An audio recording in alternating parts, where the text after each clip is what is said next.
Namaste, welcome to Yoga and You. I'm Rasika Sampath. Today we'll be working on a two-part series, the first of a two-part series on Vinyasa 101.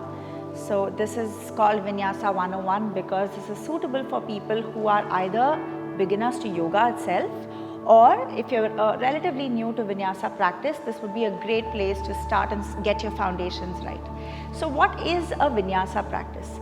Vinyasa is a movement-based yoga practice which is characterized by stringing together various postures seamlessly. So you're seamlessly moving from one sequence to another using the breath.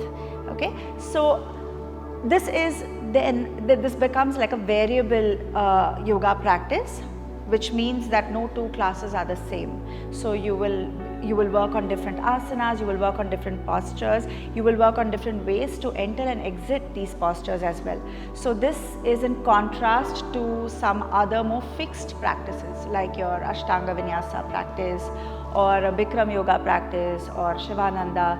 All of these styles of yoga, though they have their own pros, they are repetitive. So you practice the same sequence or you practice the same set of postures again and again, which sometimes what happens is repetitive movement could cause some repetitive movement based injuries. So your Vinyasa practice helps balance out the body and helps prevent those kind of injuries. So this is a great practice to stay aware of the breath and still move fluidly, find that fluidity within when you move. Okay. Now the word Vinyasa itself is derived from two words, the prefix V meaning variation and the suffix Nyasa meaning in a prescribed parameter, within prescribed parameters. So this means that we're not just randomly throwing our body around. Okay, there is a sequence to how we move, there is some logic to how we move. So that is, in short about your Vinyasa practice. Your Vinyasa practice also helps build heat in the body. So it adds in that cardiovascular element in your yoga practice, which is missing in a lot of other styles of yoga practice. Okay, so we'll get started with a simple yoga practice today, which I'm going to be breaking down Surya Namaskar A and B, which form the foundations of your Vinyasa practice. Okay, so the Surya Namaskar A and B, which we practice in Vinyasa, is derived from the Ashtanga Vinyasa tradition. So I will be breaking that down for you. So if you're completely new to this as well, or if you find it a little difficult to practice Surya Namaskar A and B the way it is supposed to be, I will also offer modifications for people who are a little lacking on flexibility or strength. Okay, so join me on the mat. We'll start at the top of the mat in Tadasana. You will need two blocks. They'll be handy for the practice. If you don't have yoga blocks with you, you can grab hardbound books or dabbas, anything stable and firm that you can find around your house. So we'll start at the top of your mat with the first posture, Tadasana, which according to me is the most important posture in yoga itself because it teaches you how to stand. We stand on our feet all day long, but seldom do we really understand or bring awareness to how to really use our feet. Okay, so we're going to stand with our feet firmly rooting down. Now traditionally the feet are together, but not all bodies are built the same way. So if you're finding it a little off balance, you can take a slightly wider stance, maybe about hips width in distance should be absolutely fine. What you want is to make sure that your feet are able to provide that firm foundation for the rest of your body. Okay, so I'm going to have my feet together. Please feel free to take hips width and distance. Rooting down through the soles of your feet. Feel like the soles of your feet are reaching down for the center of the earth. Okay, the more you root down, the more you will be able to stand tall. Now lift all 10 toes. The minute you do that, you will feel your inner arches begin to engage. Feel that energy, spread the toes out wide and plant them down one by one onto the mat.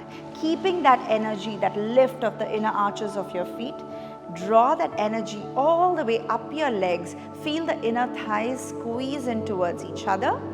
Take that up into your hips and squeeze the outer hips together. So which means you want to feel a slight squeeze in of your glutes. counter that by drawing the navel in.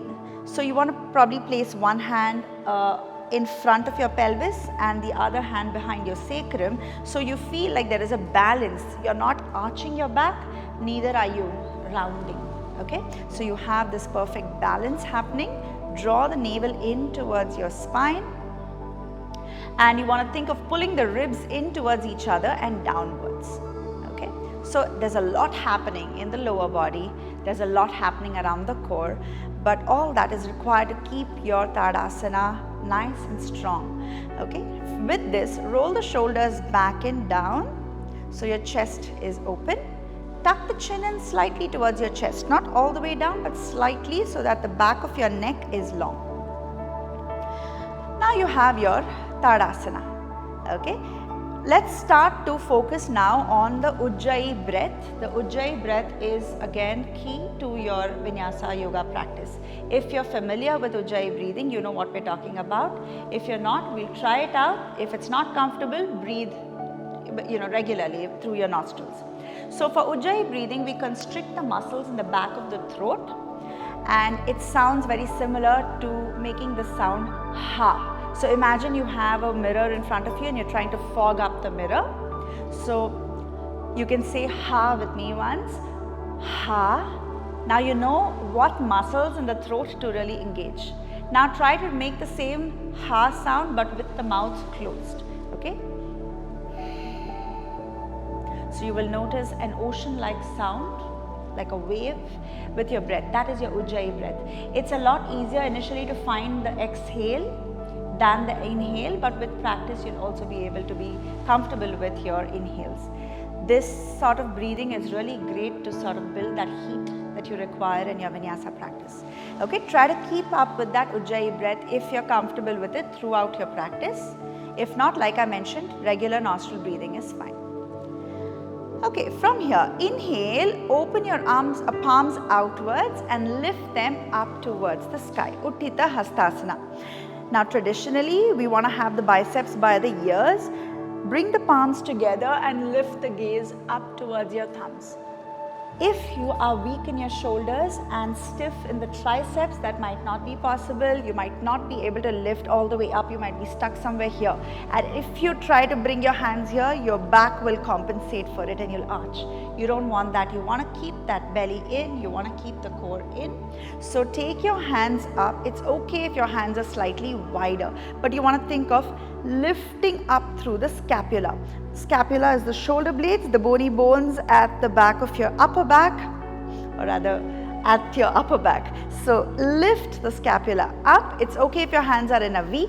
If possible, bring the hands by the side of the ears, palms together, lift your gaze up towards your thumbs. Great. From here, exhale and dive it down, hinging from the hips. You can put a slight bend in your knees if you want to. Hinge from the hips as you come into Uttanasana, forward fold. Now in Uttanasana, traditionally the hands are down, ideally by the side of your feet. That is terribly restrictive for a lot of people. So I'm going to offer some modifications. If you find a lot of tension in the hamstrings and in the lower back, feel free to bend your knees slightly. Okay, a slight bend in the knees is absolutely fine. With time you can begin to straighten it. That is option number one.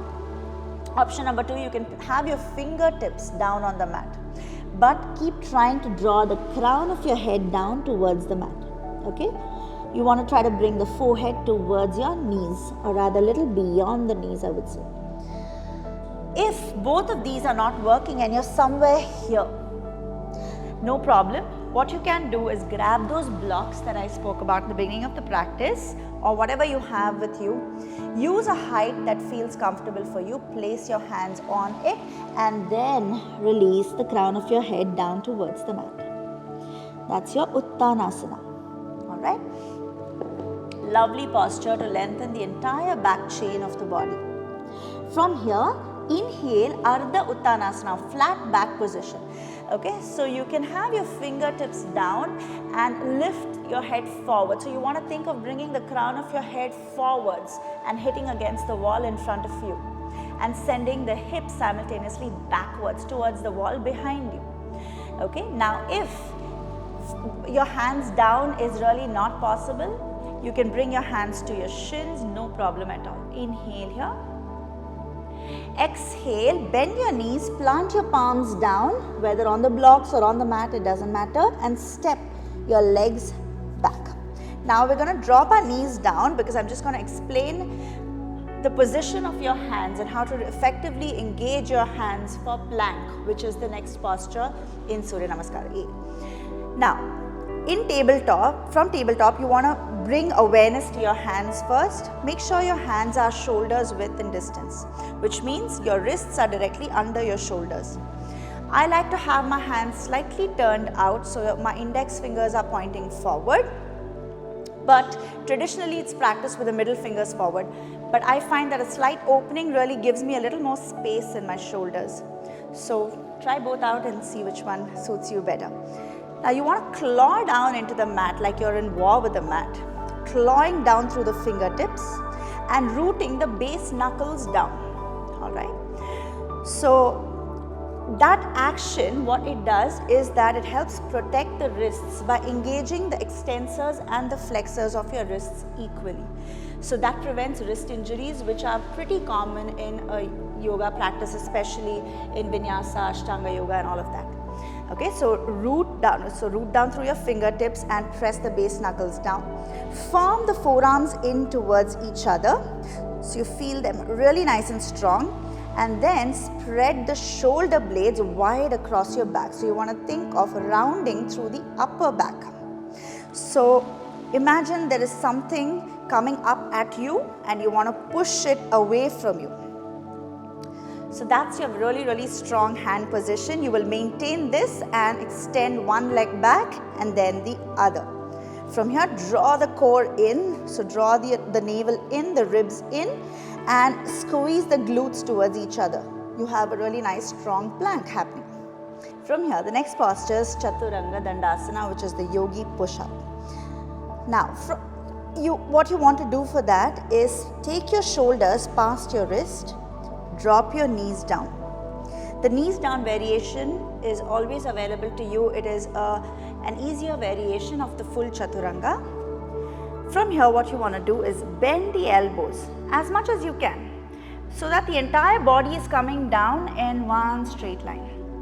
And then you can come all the way down and release your toes. Now, to understand Chaturanga Dandasana better, you can go back to the video on Chaturanga Dandasana. I've prepared a video covering Chaturanga Dandasana and how to crack it. So please refer to that for a more detailed instruction. But for now, I'll meet you on your belly all the way down. The next posture is Urdhva Mukha Svanasana or upward facing dog.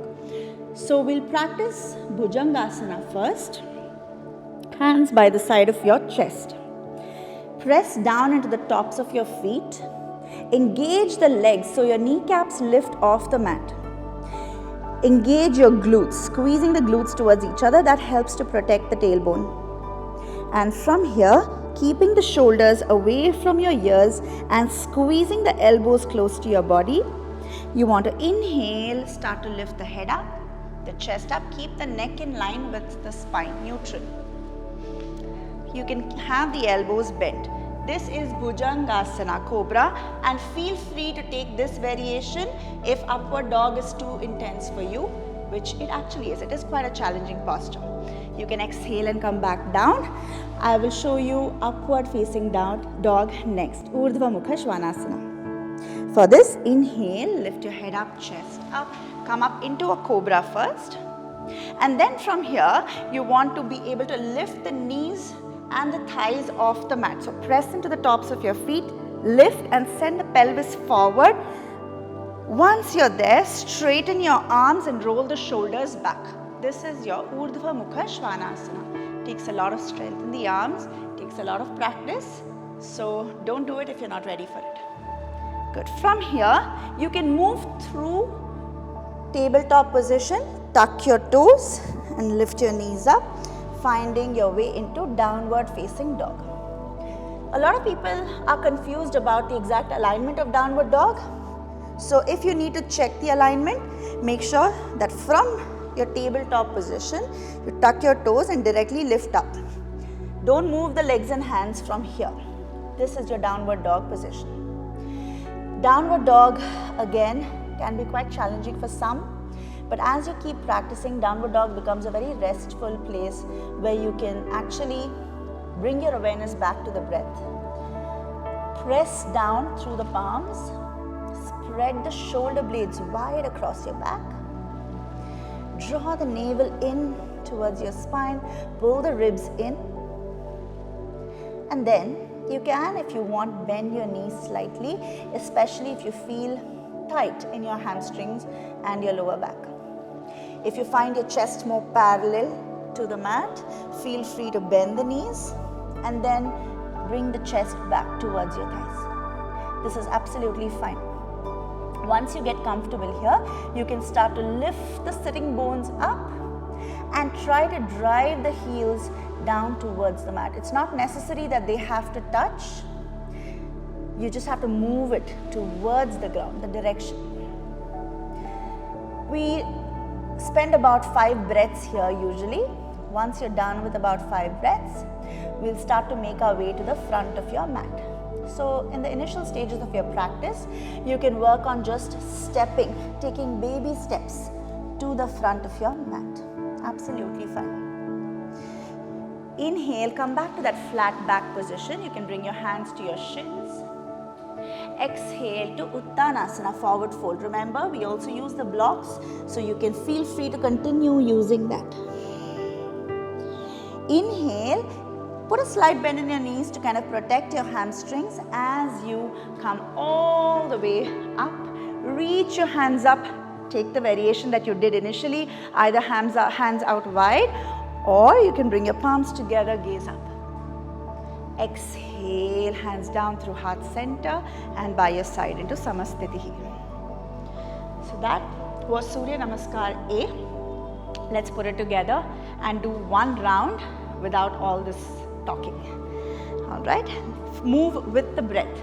Follow the breath cues. That is very important. If you lose the breath, you lose the yoga.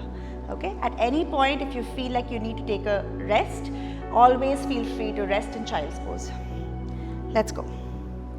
Finding your Tadasana first. Nice, firm, strong foundation. Inhale, arms up. Gaze up at your palms. Exhale, hinging from the hips, Uttanasana. Inhale, Ardha Uttanasana, flat back. Exhale, plant the palms down and step the legs back to plank if you can. Otherwise, move through tabletop. Take your shoulders past your wrists. You can drop your knees down and bend your elbows for Chaturanga. Inhale, you can either take Cobra or upward facing dog, Urdhva Mukha Svanasana. Exhale, lift the hips up, use the core. Adho Mukha Svanasana, downward facing dog. We'll take a couple of breaths here. Traditionally, we take 5 breaths.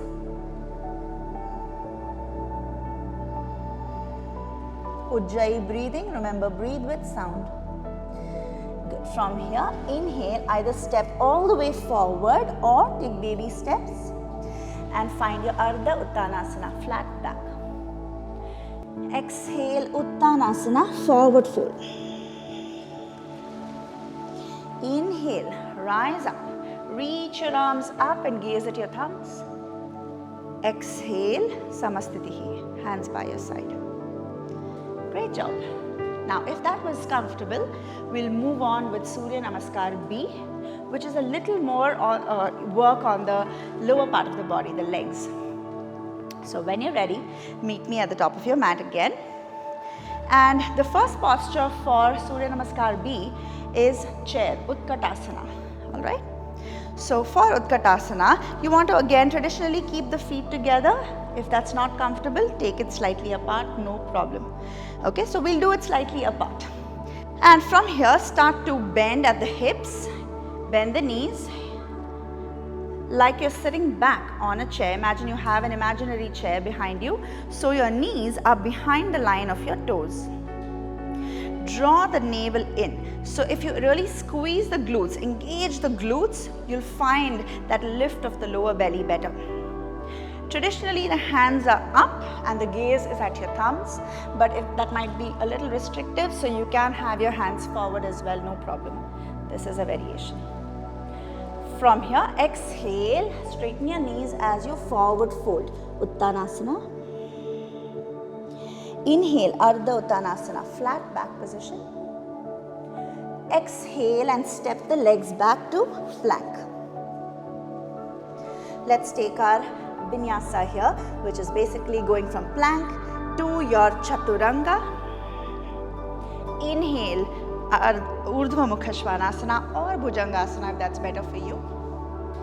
Exhale, Adho Mukha Svanasana, downward facing dog. Inhale, now what we're going to do is move step by step into the next posture, which is Warrior 1, Virabhadrasana A. Now from here, we're going to step the right leg forward in between your hands. Now this, according to me, is one of the most challenging movements in your Vinyasa practice. Okay. So to help us, we will bring blocks. So if you find it difficult to step your leg all the way to the front, please feel free to use blocks and use it at a height that suits you. So some of us may need a higher height. So elevate yourself accordingly, and we'll try again from downward dog. I'll break this stepping forward down as well. Okay, so from your downward dog, you want to bend your knees, move the shoulders forward like you're doing for plank.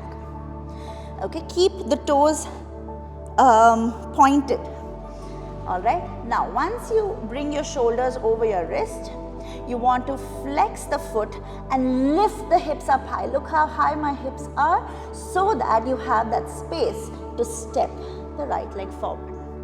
In spite of all this, if your leg reaches somewhere here, no problem. Use the same hand to bring that leg forward until you find it in your core to step the leg all the way forward.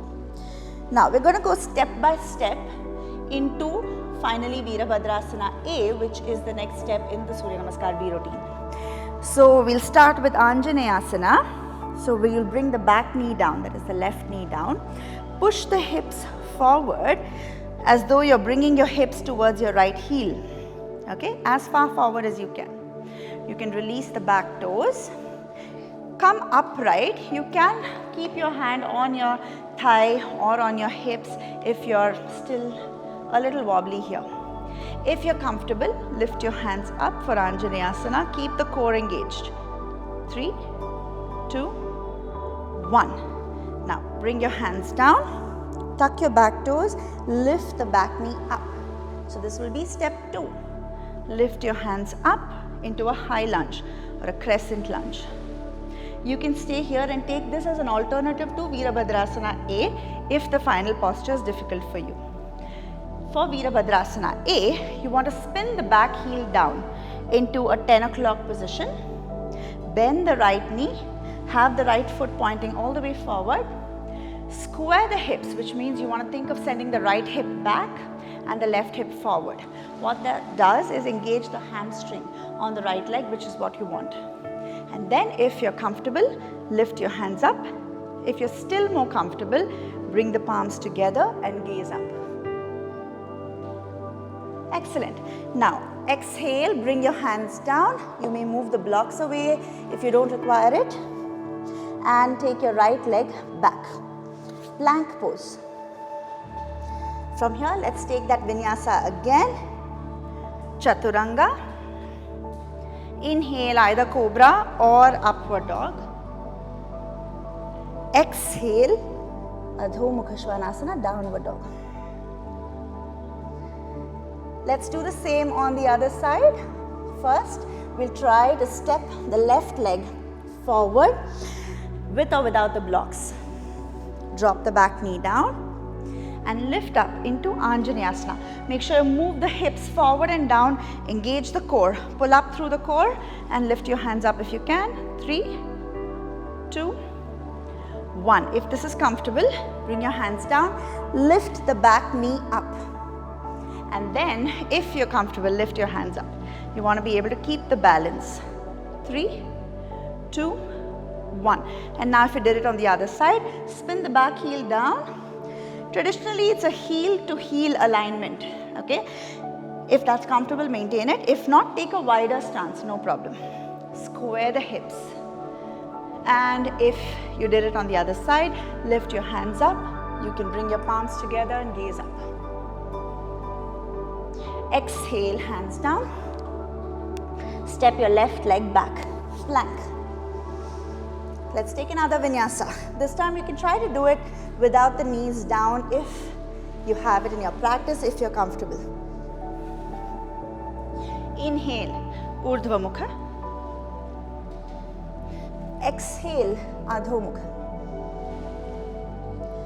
We'll take 5 breaths here. 1, 2, Ujjayi breathing, breathe with sound. Push into the mat, draw the ribs in, belly in. 4, 5. Good. Now let's step to the front of our mat. You can take baby steps or you can take one big step to the front of your mat. Inhale to Ardha Uttanasana, flat back. Exhale, Uttanasana. Inhale, bend your knees, sit at the hips, lift your arms up, Utkatasana. Exhale, Samastitihi, hands by your side. We can probably practice Surya Namaskar B one more time. We'll do it a little seamlessly if possible. And then we'll end the practice, okay? Let's go. Inhale, Utkatasana. Exhale, Uttanasana, forward fold. Inhale, Ardha Uttanasana, flat back. Exhale, plant your palms down, step back to plank. Take a vinyasa of your choice, with or without the knees down, Chaturanga, exhale. Inhale, either Cobra or Urdhva Mukha. Exhale, Adho Mukha, lift the hips up. Now I'm going to be doing the Warrior 1 Virabhadrasana posture here. If you're not yet comfortable with it, do any of the other 2 variations that we did in the previous round. Okay? Step your right leg forward, lift the hands up, Warrior 1. Exhale, hands down, right leg back. Chaturanga, you can drop the knees. Inhale, take your back bend of choice. Exhale, Adho Mukha. From here, either take baby steps or take one big step to the front of your mat. Inhale to a flat back, Ardha Uttanasana. Exhale, Uttanasana. Inhale, bend the knees and lift up for Utkatasana. Squeeze the navel in. Exhale, Samastitihi. You may close your eyes and just absorb the energy of the Surya Namaskar. Thank you so much for joining me for today's practice. I hope that this was a little clear in terms of posture-wise breakdown of the Surya Namaskar A and B, and also the variations that you can take if you're not able to do the full posture. I'll see you all in part 2 of the series, where we will work on a flow. We'll put all this together and we'll work on a Vinyasa flow. See you.